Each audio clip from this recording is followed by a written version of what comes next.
health workers are running away from the suspects.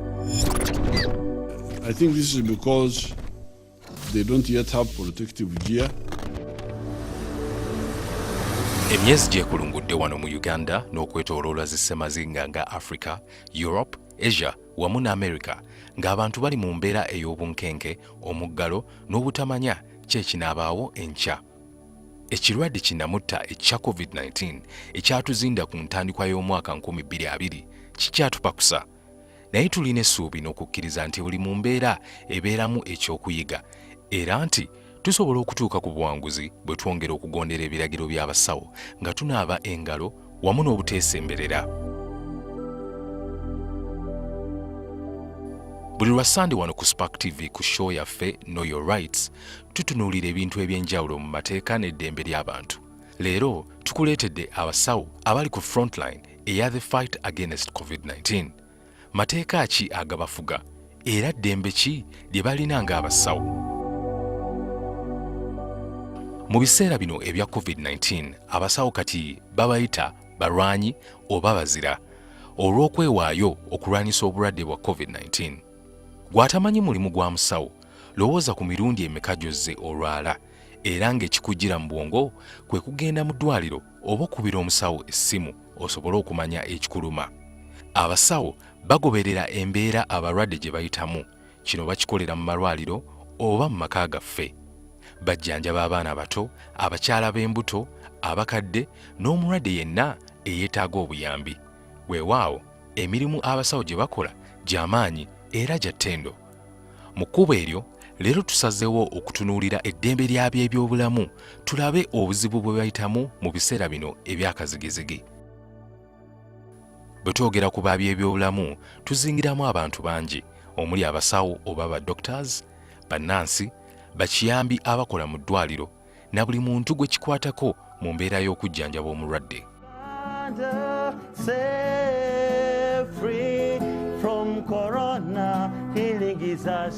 Kizuuliddwa nti abasawo abamu bakwatiddwa ekirwadde kya COVID-19 mu kugezaako okutaasa obulwadde oba abalwadde abayi ennyo. Naye ekyennaku abamu ku basawo bano ekirwadde kibasindise ezzira kumwa. N'olwekyo osobola okwebuuza nti lwaki abasawo bano tebakomye ku mirimu gye bakola? Omusawo yenna nga tannatandika mulimu gwa busawo alina endagaano gy'assaako omukono nga yeeyama okutaasa obulamu bw'omulwadde mu ngeri yonna gy'asobola awatali kusosola mu ggwanga, langi, obuvo n'ebirala ebigwa mu kkowe eryo, kw'ossa n'okukuuma ebyama by'omulwadde we. Kale nno endagaano eno yeeviiriddeko abasawo mu nsi yonna okwongera okwewaayo okutaasa obulamu bw'abantu abalina obulwadde bwa COVID-19. Bano nno be bazira abali ku mwanjo ogw'okulinnya COVID-19 ku nfeete. Twayogeddeko n'abamu ku basawo era ne batubuulira obuzibu bwe bayitamu. Abalwadde babadde bangiko emabegaawo wadde abamu baasiibulwa naye nga protective gears bye balina okukozesa. Protective gears twogera ku bintu nga gumboots, gloves, masks, aprons, these whole body gowns olaba nga ziri substandard. Kubanga twandisubidde nti omuntu wa COVID yandibadde ayambadde ekintu ekiri rubber-like oba ekintu ekiri polythene synthetic nga nti ne bwemba njagala kufuuyira ddagala sikutobya. So wekanga nti bye tulina wano ewaffe lugoye bugoye. So in case era ofuna that body contact bu mask olumu we buli enkya tebuliiwo so babadde bacomplaininga nnyo protective gears nti tezimala. You find that the people who they provided to the people who are working on COVID patients very well, but when you go to the nurses who are working outside, you will find that they are lacking some of the protective gear.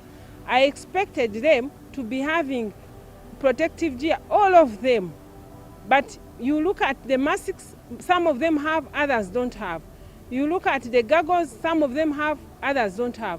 Boots, all that, gloves, they are in scarcity. It has been a very big challenge for many health workers in the hospitals, those who are not directly dealing with the COVID patients. The PPEs have been one of the issues. Even here in Mulago, where I work, it seems most of the attention was drawn to the cases of the COVID-19. But somehow, I think we forgot about the frontliners, the health workers who are dealing with the non-COVID patients. I believe they needed more protection than ever, because the enemy that you've caught already is not more dangerous than the enemy outside there that you don't know. The staffs, most of them have been working on patients without masks at such a time of a danger when fear is in everyone's heart. Tumanyi basically nti obulwadde ekibutambuza mpewo ate nga tosobola kujjanjaba mulwadde ng'okeepinze distance, social distancing meters 2-3 omulwadde olina okumutuukirako ddala n'okumukwatako kitegeeza weetaaga okuba nti oli protected bulungi okusobola okulaba nti kale ekyo kibaddemu obuzibu era abalwadde abasawo abasinga batidde okukwata ku balwadde kubanga tuwulira abasawo abafunye obulwadde nga babujja ku balwadde baabwe bafudde bangi mu nsi ezo zimu zetuwulira Katonda akyatuyambyeko wano tetunakufunayo alwala naye nga tulowooza nti kuba buno obulwadde tebweramba tujja kumanya nti ono alina ono talina tegeeza olina okwekuuma. Abasawo bano beewaayo nnyo ekigenza ewala bakola essaawa nnyingi bakoowa kussa n'ebizibu ebirala. Some of our nurses are suffering working overtime because the transport is a problem and they are staying far. So here in Kampala, you will find that some of the nurses have not left their home since COVID time started. Others are working overtime, and this overtime is not paid. Public service standing orders talk about 8 hours, but people are working 12 hours. Entambula ebeera nzibu nnyo, abamu bwebasobola okujja okukola tebasobola kuddayo mu tayimu. Kati weesookesanga nti olw'okubanga beetambuza bokka nga gavumenti si yebatambuza abasinga obungi balemererwa bakalubirwa ddala betuyita frontline people nurses midwives abo bakalubirirwa okufuna entambula ebaleeta okusobola okutambula nga kafyu tanaba kubeerawo kimanyi tebasobola kukozesa bodaboda zibadde zisinga okubaleeta takisi tezikyakola buses tezikyakola abantu bava wala kale kyelenyine oba nti abasawo bwe bajja bayinza okulemererwa okukola bye balina okukola n'ebiseera bye balina okubeerawo kubanga saavisi eggalawo saa 11 naye walinda ziwere 11 ajja kuba tajja kusobola kukola ki kutuuka gy'alaga. Abalina ku mmotoka baweebwa stickers zizajja zirimu engeri zaazo oli abataafuna oli abaafuna naye ate ekyo bwe kyajja tebalina oli akusubira gwe okutambula emmotoka terina mafuta terina biki bigenderako ebyo byonna olina okulaba nti okola ki nti obyeteekamu obeewo mwoyo gwa ggwanga ojja osobola okuba nga okola ki okola. Ennyingo ezikola pillars oba empagi ezikola eby'ebyobulamu 6 mulimu abasawo oba kye bayita health human workforce nga abasawo abo ebiseera ebisinga tebatunuulirwa nga bankizo naye ate we weekenneenya bye balina okukola n'ebinoonyerezeddwako kiraga nti bankizo nnyo okusinga ennyingo endala eziri mu byobulamu oba empagi ez'ebyobulamu. So abantu abo ekitegeeza balina okutwalibwa nga ba muwendo nnyo n'okusingira ddala ebintu ebirala kubanga beerekereza ebintu bingi okulaba nga bawa abantu obujjanjabi babeere nga bataasa obulamu. Newankubadde baasoma era ne balayira nti balina okutaasa obulamu naye tulina okubalowoozaako. Abasawo balina eddembe n'obuvunaanyizibwa omuli amateeka amakakali agabeetaagisa okwekuuma ku mulimu. Tuvaawo, tukomawo, tugannyonnyoke.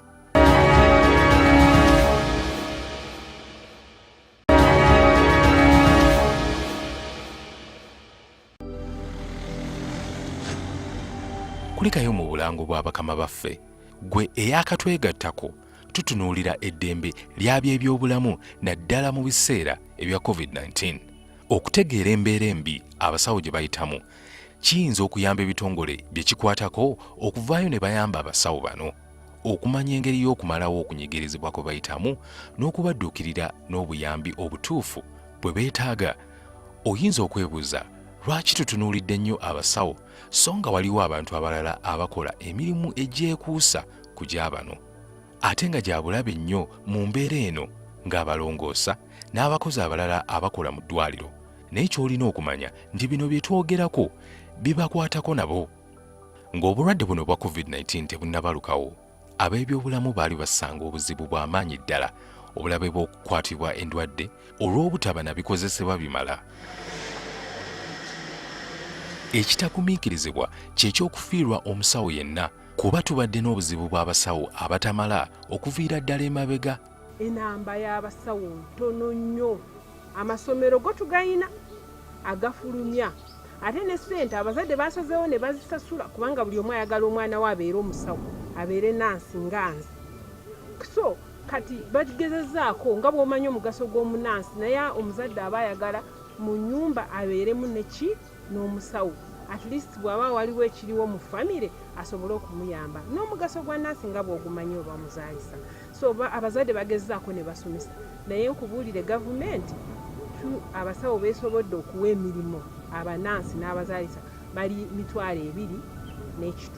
Ekyo kyonnyini kitulaga nti there is work overload.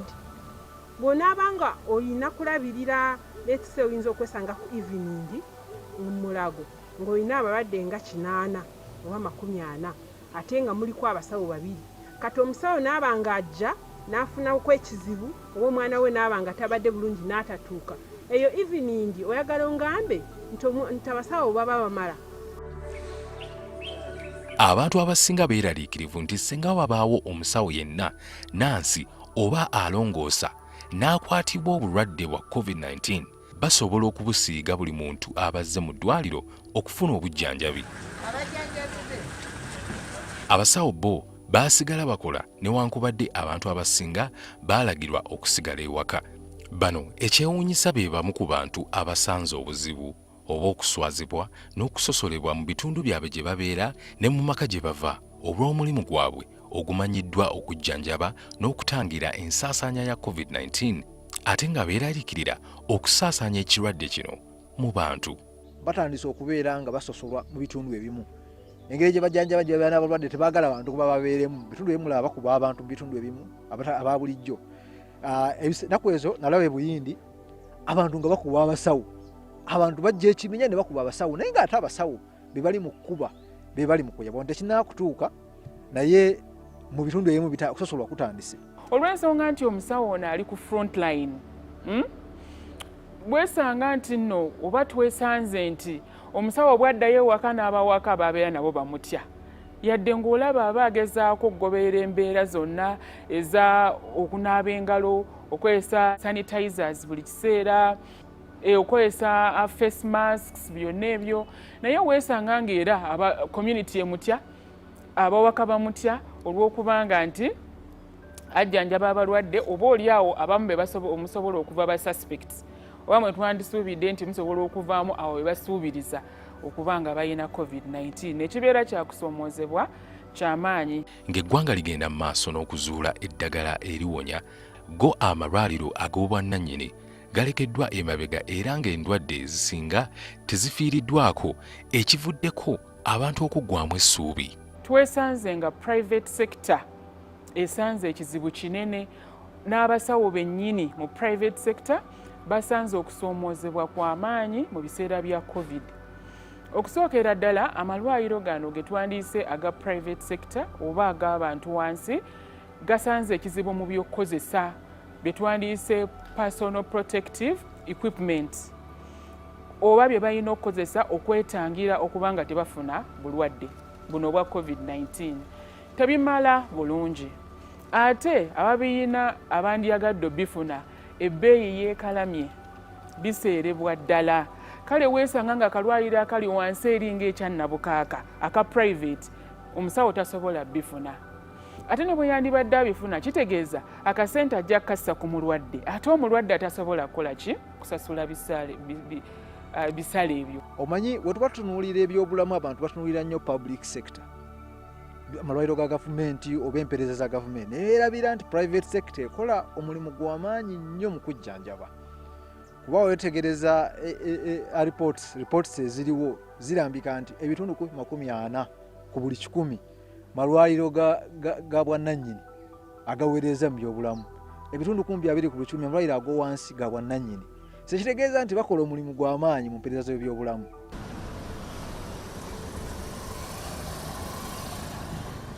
Olwa restrictions ezaaliwo mu movement, ebitambula ebisinga tebitambula, ebidduka ebisinga tebitambula, abasawo abamu weesanga nga ajja kugeza asula nga kawempe naye ate akalwaliro ke kali kireka. Amalwaliro baagaleka nga gatambula ate era kirungi nti gasigala gatambula, naye omusawo oyo aba tasobola kukola ki kutuuka ku ddwaliro eryo kusaavinga bantu ate nga saavisi bazyazeetaaga. Abantu okusobola okutambula okuva wano ogenda mu malwaliro tutunuulidde nnyo aba public, naye ate aba private tubafuddeko nnyo nga wetufudde ku bali mu private sector, kubanga eddembe ly'obuntu teritunuulira wa public sector yekka, litunuulira n'owa private sector. Ekitegeeza nti nabo balina okulowoozebwako nti bwe buntu alina okufuna sitiika, bwangu ki omusawo ali mu private sector bw'akozesa okugifuna okusinga owa public sector. Kuba omusaba public sector gwe babadde nagwo nti balina gavumenti addewo emmotoka ezibatambuza, naye ate aba private sector balina omukisa ogwo nga bali gwe balina, ate nga tukimanyi bulungi nti nabo balina eddembe okutambula ogenda okutaasa obulamu. Mu private sector era wakyaliyo okusoomoozebwa okw'okubeera nti abamu tebannafuna bulungi ngiyita knowledge oba information okumanya ku ngeri gye tulina okukola ki okwatamu obulwadde buno n'engeri gye tulina okubeera nga n'engeri abasawo gye balina okubeera nga bahandolingamu abalwadde bano, lwa nsonga nti okusooka kirwadde kipya tekibaddeewo. Ate obuyambi obusinga bubadde butunuulira nnyo ki public sector, sigana ne private bubadde bugendayo, naye obuyambi obusinga bubadde butunuulira okusinga public sector, ne mu private sector nga bugendayo naye nga buli mu ngeri ya information, okubisa ebipande, okuteeka ku TV n'ebirala ebyekuusa mu kitundu ekyo. Naye tujja kwesanga nti private sector naye ekyayagala omulimu okutuukirira kw'amaanyi. Abasawo abali mu private sector bakyayagala okusomesebwa okunene ddala. Ebiseera ebisinga tukyesanze nti tuwulira nnyo oba tuteeka nnyo amaanyi mu balwadde, nti ojja kusanga RDC yagenze n'asanga abasawo tebafudde ku mukazi, bonna ne babasiba ne babagoba ku mirimu, naye ddi omusawo oli waavaayo oba MP n'avaayo oba omuntu yenna ali mu buyinza n'avaayo n'agamba nti abasawo bano ddembe lyabwe lityoboddwa, tetubawadde gloves, tetubawadde bikozesebwa. Ojja kwesanga mu mwaka ojja kukisangawo omulundi gumu nga temuli. So nze ndowooza nti tulina okukirowoozaako ennyo nti n'abasawo nabo balina okubeera nga bayambibwa bwe baba nga eddembe lyabwe lityoboddwa okufuna accountability. Bo bavaayo ddi ne bafuna redress. So tulina okirowoozaako, so tulina obbasomesa ennyo, era ffe tukikola nga CEHURD nti bannange tulina ebintu bingi ebyateekebwawo, forums nnyingi bw'osobola okwekubira enduulu. Osobola okugenda mu Uganda Human Rights Commission n'ewekubira enduulu ng'eddembe lityoboddwa, osobola okugenda mu Equal Opportunities Commission, osobola okugenda mu kooti n'ewekubira enduulu. Era ffe nga CEHURD tubuyambako nnyo abantu abo nga tubawa free legal representation, nti oli waba yeetaaga representation nga akoseddwa omusawo eddembe lye lityoboddwa, ffe wetuli tujja kumuwa legal representation ku bwereere abeere nga yambibwa, kubanga tukikola lwa nsonga nti abasawo bano bwe bataabeewo mu health system egenda ku breaking down, kubanga bakola omulimu gw'amaanyi. Ate ennyumba omuzimbo gwonna piira emu weevaako guba gugwa. So ffe ati nga ffe ssemateeka atulagira nga CEHURD kitongole ekyo bonna kyewa okulanga tukwasanya gavumenti okulanga eddembe ly'obuntu litambula bulungi, oba ssemateeka akuumibwa. Abasawo balina eddembe n'obuvunaanyizibwa. Ennyingo eya 39 mu constitution ekirambika bulungi, buli munnayuganda yenna ng'ogasseeko n'abasawo balina eddembe okukolera mu kifo oba okubeera mu kifo nga kirungi, nga environment eri safe, nga tebagenda kukosebwa. ate ennyingo eyo eya ssemateeka eteekeddwa mu mateeka ag'enjawulo. Tugalabye mu patients charter eri very clear nti abantu balina okubeera nga bakolera, abasawo balina okubeera nga bakolera mu environment eri safe. Kifo kirina okuba well ventilated, facilities ze bakoleramu balina okuba ne protective gear ezeetaagisa, wadde si kati si mu covid yekka wabula ne covid ng'awedde balina okuba nabyo.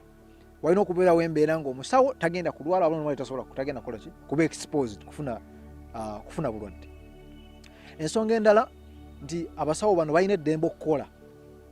Constitution eri emphatic ku ekyo mu nnyingo eya 4 egamba abasawo balina okukola ng'abalala kuba buli Uganda alina right okupracticinga profession ye ng'abasawo bwe bali.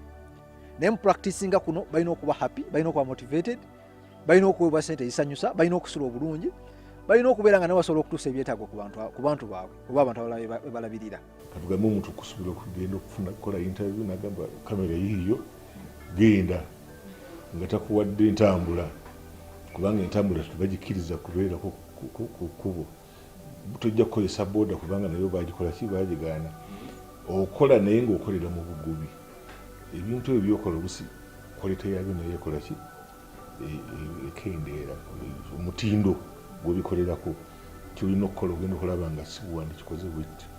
Ate jjukira nti abalwadde oba omuntu yenna yazaalibwa alina right efuna high quality service. Kati bw'aba tagifunye olw'ensonga endala eriwo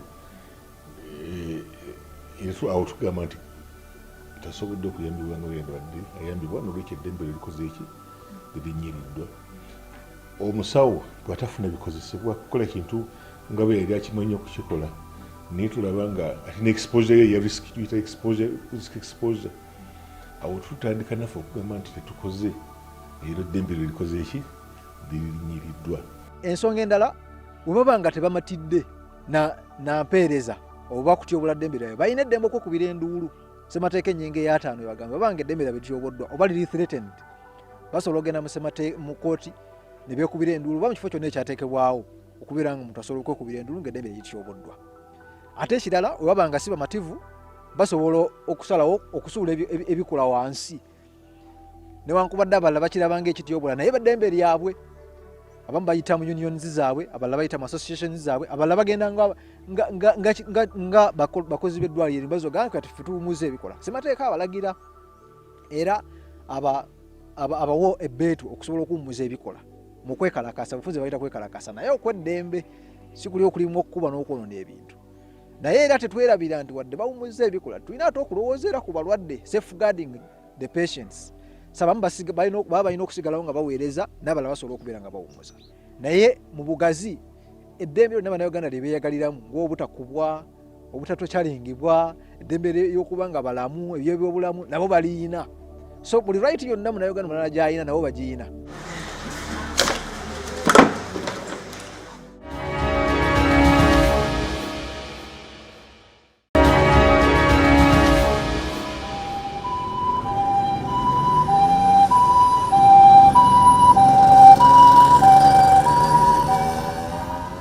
Tuli mu kitundu ekisembayo ekikwata ku ddembe ly'abasawo mu biseera bino ebya COVID-19. Abasawo ne bannansi basembezeddwa nnyo ku mwanjo ekiviiriddeko emirimu emirala okuzzibwa emabega. Obulabe bwa COVID-19 bukosezza buli kitongole kya gavumenti. Ekitongole ky'ebyobulamu kye kimu ku bitongole bya gavumenti ebissiddwa ku mwanjo era ebitongole ebitali bya gavumenti nabyo bivuddeyo okulaba nga bikwatira wamu okuwa gavumenti obuyambi obwetaagisa okuviira ddala ku byuma ebikeberezebwa, ebitanda eby'abalwadde, okuwaayo abakozi, ensimbi ez'olukale n'ebirala bingi. Twatuuseeko ku woofiisi z'ekitongole kya CEHURD, Center for Health, Human Rights and Development, nga kino ekitongole kirwanirira eddembe ly'abasawo okulaba ng'ebyetaago byabwe bituukirizibwa ne tusisinkana omu ku basawo Anet Birungi ng'ono mmemba wa Uganda Nurses and Midwives Union yatugambye bino. COVID-19 has really showed us that we need as nurses to advocate, to lobby the government to give us important things that are required to be given to nurses, like accommodation. When this disease came, we found out that the nurses who stay very far they could not be collected to go and work because they could not come to work, and that led some nurses to work for longer hours. And those longer hours, we've been asking ourselves whether the government can also think about it, because we are supposed to work for 8 hours, but now we are working for 12 hours. Another thing is that why can't the institutional houses come back? Since now we are seeing that the people who work in government and are working like in areas like hospitals, they need to be residing near the hospitals. Right now, you find that accommodation is a problem, and even these COVID nurses have been sleeping like in a dormitory, like together. So this thing has caused a very big problem, and you see when you come to Mulago, you will find shortage of staff because, and some of the centers, some of the outpatients are not working because people could not get transport to come and work. It was a very big challenge for people to commute and come for duties. And I think next time as a government, we should plan and make sure that transport is there for health workers. Not only at such a time of epidemic or pandemic, but even when situations are steady. Because many health workers come from very far, the fact that not all of them are hosted within the hospital staff quarters. And for this reason, I would appeal if the government could continue giving transport for the healthcare personnel, it would motivate the health workers to come for work and probably also reduce on incidences of absenteeism, because it is very difficult for health workers to transport themselves from far distances. We need to look at our priority areas. Kakati tulabyeko ku bannaffe oyinza okuba nti waliwo ensimbi kati gavumenti zefuna zisasaanyizibwa naye zigenda kugenda kati ffe aba heads close ati naffe zandikoze ki zandize mu system yaffe ne ziyamba nti omusawo ono muwe wakiri amafuta waba ayina emmotoka asobole naye abeeko waayeeyiza agende ateeke amafuta mu mmotoka avuge agende alabe abulwadde. Abasawo abatalina ntambula bandyogedde ku ngeri gye babafuniramu entambula. Twali tumanyi waliwo presidential directive emmotoka ez'ebitongole zitakyakola zandibadde zivaayo, naye bali abantu omanyi kati omuntu omukozesa omulimu naye ayagala alaawo ensi yadde dereva naye kugamba ebintu bwe bityo olina engeri ki gituteeka resources zino mu ngeri eri prioritised nga tutunuulira ffenna ekyo tukwatako health. Ebitongole bingi wamu n'abakozi tebalina amateeka ga muggundu agalambika ebyetaago by'abasawo naddala nga waliwo embeera ey'akazigizigi. Wabula munnamateeka Nsereko okuva ku Center for Health, Human Rights and Development agamba nti amateeka ag'amangumangu gasaanidde okussibwa mu nkola. Nga tutadde nnyo amaanyi mu kugabira abantu emmere, mu kulanga nti bantu tubatadde abasawo bano abakola omulimu ogw'ettendo balina okulowoozebwako ennyo nga bakubaweebwa ebikozesebwa ebigenda okubayamba obutalawala naye n'okuba nga basanyufu, kubanga buli muntu yenna ajja okukola okusobola okuweereza obulungi alina okuba musanyufu, kubanga balina basasula fiizi z'abaana, bagula emmere awaka ka tuli mu lockdown, bayimiridde batya waka, balina okulabirira abantu abwe naye ate beewaayo okutaasa obulamu newankubadde abamu bafiiridde mu bulamu mu buweereza obwo ate ne batabeera nga bali recognizibwa nga ba heroes. So nze ndowooza nze nga nze abasawo bazira baffe kubanga batuweereza ne bakuuma obulamu bwaffe, so tulina okubafaako ennyo okulaba nga tubawe bakozesa era n'okuba motivating nga tubawe emisaala emirungi basobole okubeera nga baweereza bulungi nga balina omutima gumu, kuba omuntu aterenkedde ng'asasulwa bulungi oba nga alabirirwa bulungi ng'alina by'akozesa ajja kubeera mu ddwaliro aweereze obulamu bwe bwonna ate abantu babeere nga beeyagala. At such a time, we know it is not time just to benefit, but we would appeal that the frontline health workers, those who have not been working with the COVID-19 patients directly, let them also be given some allowances, because the risk is for all. The fact that you're facing the patients whom you're not knowing where they come from means a lot. And volunteering your time to come and give the service would also need some kind of appreciation. because I know those ones who are dealing with the COVID-19 patients are going to be given allowances. So my great appeal is that health workers wherever who have been on ground working during this time of the COVID-19, let them be given allowances. Emirimu egirimu okusosola kuba kuno kulimu okusosola gireeta stress. Ono bw'aba bwe masobodde okujja nenkola wiiki nengimalako sandiweereddwayo akabanga nange nempumulako wakiri wiiki nnamba nemba nga nfuna ekiseera stress nange nenkolaki nensobola nange okulaba okukolera ebintu ebirala kuba tulina famire zaffe naffe naye nazo zirina ebizibu ebyo. So nga tulowooza ku bintu ebirala byonna nabo tulina obbateeka ku mwanja era obbakulembeza kubanga bakola ebintu bingi ebiyimirizaawo obulamu bwaffe ate tewali nsi yonna eyimirirawo okuggyako n'abantu ate abantu bayimirirawo okubanga abasawo babajanjaba ne babeera balamu bulungi era ne basobola okuweereza.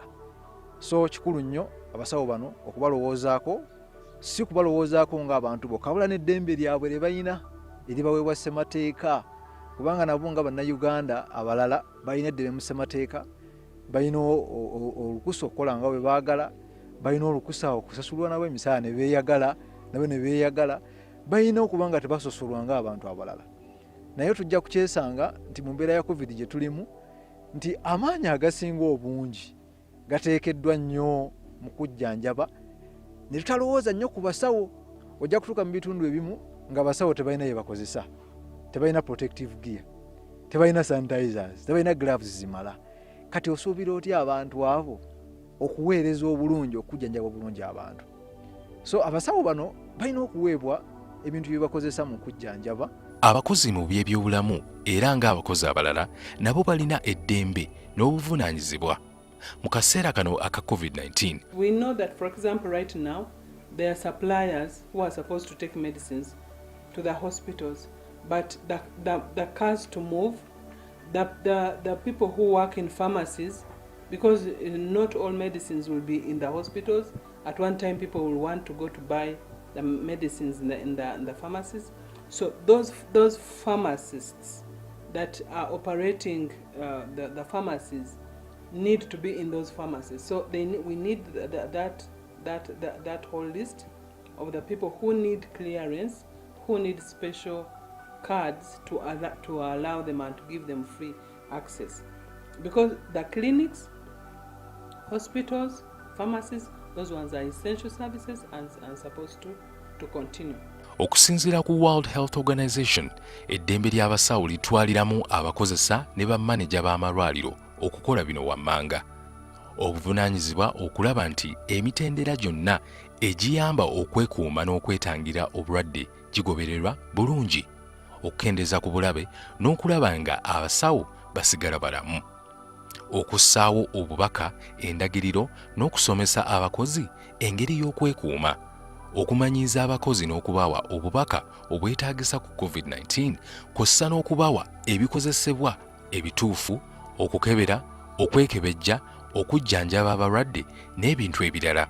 Mu bufu bwe bumu, abasawo batendekebwa okugoberera amateeka agassibbwawo eddwaliro ku ngeri y'okukuumamu obulamu bwabwe, okwewala okuteeka obulamu bw'abalala mu matigga n'obulabe bw'okufuna obulwadde, kw'ossa n'okwetaba mu misomo egy'enjawulo egibayigiriza ku bikwata ku kwetangira n'okuwonya COVID-19, okugoberera amateeka g'okujjanjaba abalwadde agabaweebwa, okujjanjaba abalwadde n'okubawa ekitiibwa n'okukuuma ebyama byabwe. Health workers should be well catered for. Not only those who are taking care of the COVID-19 patients, because we handle patients whom we don't know where they are coming from, all walks of life, and we could be a potential danger to them or they become a potential danger to us. There should be a balance of distribution of resources, not only inclined to one side. It has caused a lot of fear in the hearts of many nurses, many other medical personnel, because dealing with patients without mask is a terrible fear to all of us right now. Bandibadde bayamba ne babawa buli kimu kye beetaaga kuba tulabye ssente nnyingi nnyo ze bawaayo, bazikozese, ba making a health department a priority.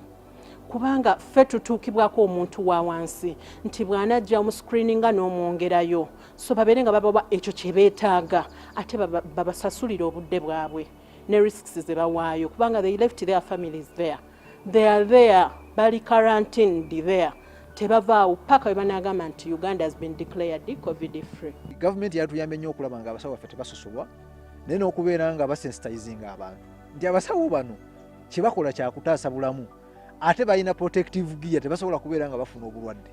So kituze emabega nti balina okubawa ebikozesebwa abantu babeere bagumu be babeera nabo nti abantu bano bali protected tebagenda kufuna bulwadde ate bantu nga ffe wabula bo kye balina ekyenkizo nti batuyamba okuba nga bataasa obulamu bwaffe.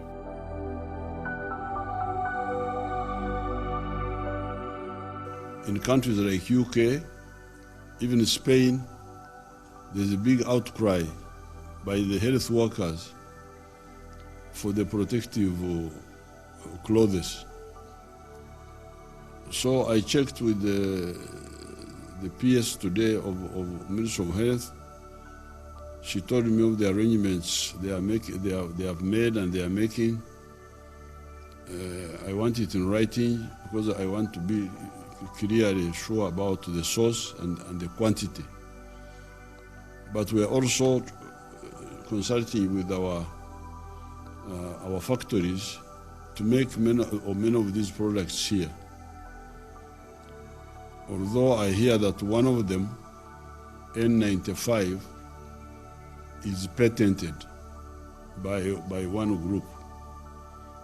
So we shall see whether we can make a comparable one or get into an arrangement with that person, the one who has got the patent, to allow us to make it here. So that even if we are to import from outside, we import the materials to use, not the items themselves. But fortunately, I want to inform Ugandans, when I consulted the factories like Nyanza Textile, they seem to have the capacity. They just want the specifications which can be done by the experts. Do this, this type of quality. Then also we have Murwana, the plastics, because some of the things are fiber-based, some are plastic-based. And we have the capacity of both here. So there's no reason why we cannot make this. So we are going to import on a big scale. When I talked with the PS, she told me about the problem they have been having, that many countries are ordering from China. So the orders are many. But I think there is some planes which are about to come, from what she told me when I spoke to her. So the health workers, we are really working on, I'm also now involved. We would like to also see the Ministry of Health testing every health worker to see that we are safe, because these nurses are the ones that have been contacting. What they go through and the impact is that they have been traumatized. They have been in the area of quarantine for some time. The area of where they are working is where they sleep. They have left their homes. They are there. All interventions must be geared to saving life. By the way, if we don't do well, we can end up killing more people who would be saved. Someone has malaria, a child is convulsing, and then say, oh no, you are the private, no. Mu Uganda bukyabalangira COVID tetufiirwa mulwadde n'omu, naye tumanye abakazi bangi abafudde olw'embuto, olw'okuzaala, olw'ebizibu byonna ebirala. Kitegeeza nti tuyinza okumalira nnyo amaanyi gaffe mu kirwadde kiri, ate ne tuluzinga abantu baffe mu birwadde bino ebirala byetumanyi ebirina n'obujjanjabi byetumanyi, kubanga okuzaala buli bw'aba atuuse bulungi mangu tusobola okumuyamba. And netokera services bwe ziba zikola bulungi, kitegeeza tuyinza okuvuga nti ajjayo tukulongosebwe tuti tubeeko gye tukolera. So we call upon everybody who is implementing this to apply ration, to apply logic, and to listen. I may come and I don't have a sticker, but I have someone laboring in the car. Therefore, we call upon everyone, law enforcers, the medical people, everybody who is in this game, to make sure that we harmonize our thinking and make sure that we do the right thing. Obulamu bwo buli mu mikono gy'abasawo, kale nno tusaanidde okulwanirira eddembe lyabwe. N'eddiini eyogera nti they are God's helpers on earth. Abasawo balina obusobozi okutumbula ebyobulamu by'omuntu ebisookerwako era n'okuba ab'omugaso eri abalwadde, wabula nga bwe buli kati tebannayambisibwa bulungi. N'olwekyo tusaanidde tubayozeyoze kubanga bafaayo nnyo kulaba nga bawonya ate n'okulaba nga tuwangaala nga tuli bulamu bulungi.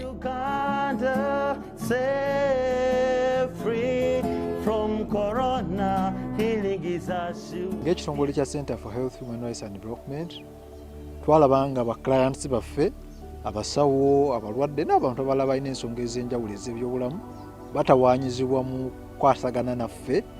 Twateekawo ennamba ey'obwereere ng'ebeerako kuva Mande paka Lwakutaano, kuva ssaawa 2 mpaka ssaawa 11, ng'omuntu ajja kukuba abeere ng'ayambibwa akolebweko, eyeetaaga empeereza y'amateeka ey'amangu ajja gifuna mu bujjuvu ate mu bwangu. Ennamba eyo eri 0800 31 31 31. Twagala tubeere protected bulungi. Ffenna tumale maybe by the year 2022 tugambe kino twakiyitamu twakola bulungi buli omu.